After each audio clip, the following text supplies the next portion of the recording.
চেনার ছক থেকে বেরোলে একটু কেমন হয় বলুন তো, যে চিকেন নিয়ে আসলে শুধু চিকেন কষা, চিকেনের ঝোল।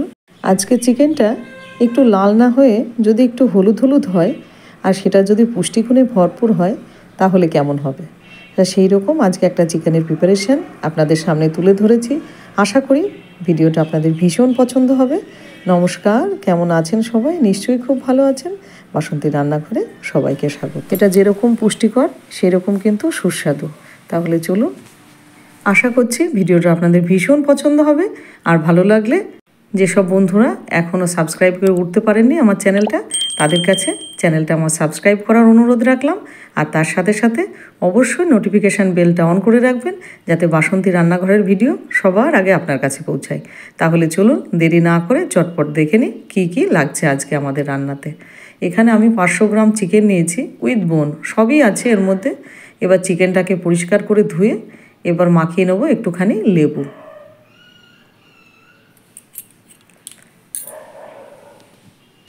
লেবুটা মাখিয়ে নিলাম, এবার বীজগুলো তুলে তুলে ফেলে দিই। দেওয়ার পরে এবার ভালো করে লেবুর রসের সাথে চিকেনটা মেখে নেব। মেখে নেওয়ার পরে মোটামুটি এটা আধ ঘন্টা আমি এইভাবে চিকেনটা ম্যারিনেট করে রেখে দেবো। আর তার সাথে সাথে দেখিয়ে দেবো কি কি সবজি আমাদের আজকে লাগছে। একদম পুষ্টির ঝাঁপি নিয়ে এসে আপনাদের সামনে হাজির করেছি। এই ধরনের সবজি কাটা দেখে আপনাদের মনে হতে পারে চিকেন স্টিউ করছি, কিন্তু না, এটা চিকেন স্টিউ নয়। এই ধরনের চিকেন আপনি একবার যদি খান না, আপনার বারবার খেতে ইচ্ছা করবে এবং সবজি দেখলেই মনে হবে একটু চিকেন নিয়ে এসে এইভাবে রান্না করে খাই। তাহলে চলুন, আলুগুলো ঠিক এইভাবে ডুমডুম করে কেটেছি, আর গাজরগুলো দেখেন কি সুন্দর করে কেটে নিয়েছি। ক্যাপসিকামগুলো ঠিক এইভাবে কেটে নিয়েছি। এবার থালাটা একটু ঘুরিয়ে নিই, না হলে বুঝতে পারবেন না। নিয়েছি অনিয়ন গ্রাস কয়েক টুকরো, আর নিয়েছি এখানে ধনে পাতা। পাতা নেব না, শুধু হলো ডান্ডিগুলো নিয়ে নেব, ডালগুলো, শক্ত শক্ত ডাল। তার সাথে নিয়েছি কাঁচা হলুদ। এবার একটা পেস্ট করে নেব। এবার হলুদটা দিলাম কয়েক টুকরো আদা, এখানে 3 টুকরো হলুদ আছে, এবং কয়েক টুকরো আদা, কিছু রসুনের কোয়া, ছোট্ট একটা রসুন তার পুরোটাই দিয়েছি। দিয়ে দেবো 2 চামচ তিল, সাদা তিল। সাদা তিল দিয়ে এবার দিয়ে দেবো মোটামুটি 25 গ্রাম মতো কাজু। এবার অল্প একটুখানি জল দেব। জল দিয়ে এটা একটা ফাইন পেস্ট বানিয়ে নেব। পেস্ট বানানো হয়ে গেছে এবং থিকনেসটা দেখাচ্ছি, আর একদম স্মুথ পেস্টটা হয়েছে। আর কালারটা দেখেছেন কি সুন্দর লাগছে কালারটা। এরকম কালারের কিন্তু শাড়ি পরলে ভীষণ ভালো লাগে। এবার কড়াইতে দিলাম খানিকটা সর্ষের তেল, আপনারা চাইলে কিন্তু সাদা তেলও ব্যবহার করতে পারেন। এবার গোটা গোলমরিচ আর একটু দারচিনি আর একটা তেজপাতা ফোড়ন দিয়ে এবার এটাকে সুন্দর করে ভেজে নেব।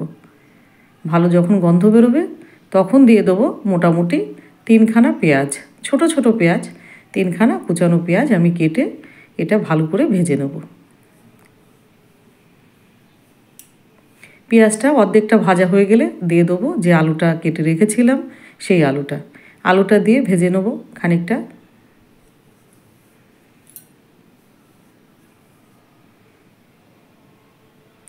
এবার আলুটা ভাজা হয়ে গেছে, এবার দিয়ে দেবো হলো গাজরটা দিয়ে আবার মোটামুটি 5 মিনিট ভেজে নেব। চিকেন তো অনেকেই খেয়েছেন, কিন্তু এইভাবে একবার চিকেন বানিয়ে খাবেন, অসাধারণ লাগে খেতে, খুবই ভালো লাগে। এবার ক্যাপসিকামটাও দিয়ে দিলাম। ক্যাপসিকামটা দেওয়ার পরে আবার একটুখানি নাড়াচাড়া দিয়ে নেব, মোটামুটি 5-7 মিনিট হয়ে গেছে এগুলো ভাজা। এবার দিয়ে দেবো ম্যারিনেট করা চিকেনটা। এবার চিকেনটা দিয়ে আমি কিন্তু খুব ভালো করে এটাকে কষিয়ে নেব। আর এখনই লবণ দেব না, লবণ দিলে জল কেটে যাবে। আর গ্যাসের ফ্লেমটা এখন লো টু মিডিয়াম করা আছে। এইভাবে মোটামুটি 5 মিনিট পর পর এইভাবে নাড়তে থাকবো, দিয়ে চিকেনটা খুব ভালো করে ভেজে নেব। আর খেয়াল রাখতে হবে সবজিগুলো যেন কোনোভাবে না পুড়ে যায়। এবার এটাকে মোটামুটি 10 মিনিটের জন্য ঢাকা দিয়ে দেবো, আর গ্যাসের ফ্লেমটা এখন লো করে দেবো। 10 মিনিট হয়ে গেছে, আর চিকেনটাও কিন্তু অনেকটাই কুক হয়ে গেছে। সবজির কালারগুলো দেখেন একদমই চেঞ্জ হয়নি। খুব সুন্দর আছে সবজির কালারগুলো। এবার এইভাবে আরও মোটামুটি 5-7 মিনিট এইভাবে কষিয়ে নেব। এবার দিয়ে দেবো কাঁচা লঙ্কা। ঝাল যেরকম খাবেন আপনারা সেই বুঝে ঝাল দেবেন। আমি এখানে মোটামুটি 8 থেকে 10টা কাঁচা লঙ্কা দিয়েছি। একটুখানি ঝাল ঝাল হলে বেশি ভালো লাগে চিকেনটা, এরকম চিকেন করলে আর কি। আর যদি বাচ্চা খায় অবশ্যই সেখানে কম করে দেবেন। লঙ্কা দিয়ে মোটামুটি 5-7 মিনিট নেড়ে নিলাম। আর সবজিটাও অনেকটাই নরম হয়ে গেছে। এবারে দিয়ে দেবো বেটে রাখা মশলাটা। এবার মশলাটা দিয়ে ভালো করে কষিয়ে নেব।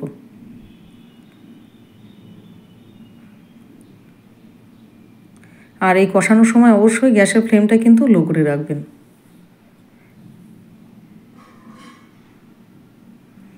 এইভাবে মোটামুটি আরও 10 মিনিট আমি কষিয়ে নেব।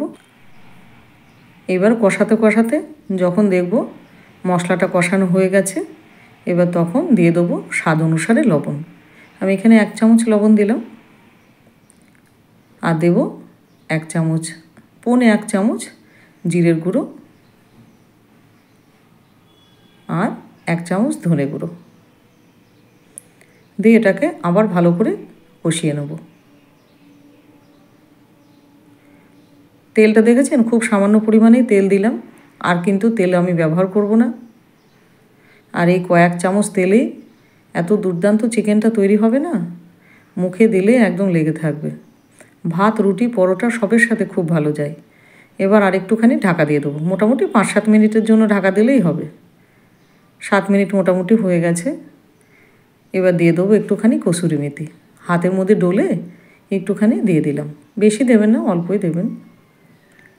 কসুরি মেথি দিলে কি চিকেনটা আরও বেশি ভালো লাগে, একটা সুন্দর একটা গন্ধ আছে, তাই না কসুরি মেথি।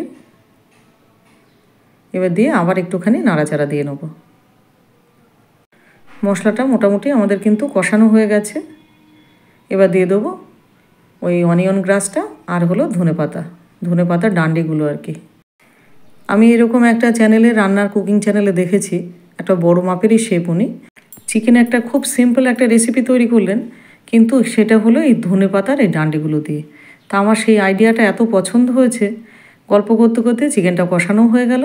আর এই মিক্সির বাটিটা ধুয়ে দিলাম জল, আর একটু জল দিতে হবে, না হলে চিকেনগুলো সেদ্ধ হবে না।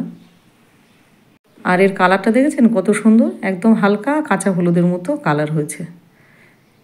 আমরা যেরকম লাল লাল বেশ একদম তেল তেল চিকেন কষা খেতে ভালোবাসি, আবার অনেক সময় এরকম চিকেন খেতেও একটু ইচ্ছা করে, তাই না? সব সময় কি রিচ খেতে ভালো লাগে বলুন না? এবার একটুখানি নাড়াচাড়া দিয়ে আবার মোটামুটি 10 মিনিটের জন্য চিকেনটা সেদ্ধ হতে দেবো। আর এই সময় গ্যাসের ফ্লেমটা লো টু মিডিয়াম করে রাখবো। চিকেনটা ফুটে গেছে। এবার একটু নাড়াচাড়া দিয়ে যতক্ষণ এর ঝোলটা খানিকটা না কমছে ততক্ষণ এটাকে ফোটাতে থাকবো। মোটামুটি 5 থেকে 7 মিনিট এটাকে জাল করে নেব। আর এই সময় গ্যাসের ফ্লেমটা অবশ্যই লো টু মিডিয়াম করে রাখবে। ঝোলটা অনেকটাই শুকিয়ে গেছে। আর দেখে নিই সবজিগুলো সেদ্ধ হয়ে গেছে নাকি। সবজিগুলোও সেদ্ধ হয়ে গেছে, খুব সুন্দরভাবে সেদ্ধ হয়ে গেছে।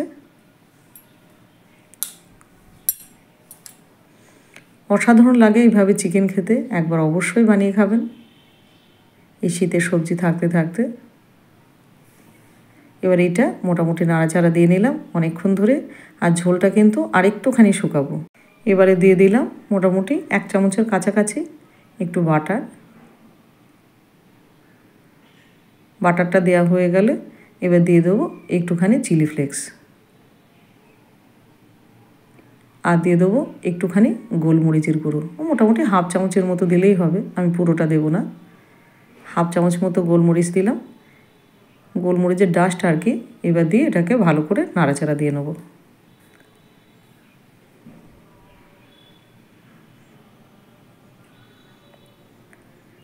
এই তরকারিটা একটুখানি ঝাল ঝাল খেতেই ভালো লাগে, কিন্তু বাড়িতে বাচ্চা থাকলে তো আর এত ঝাল দেওয়া যাবে না।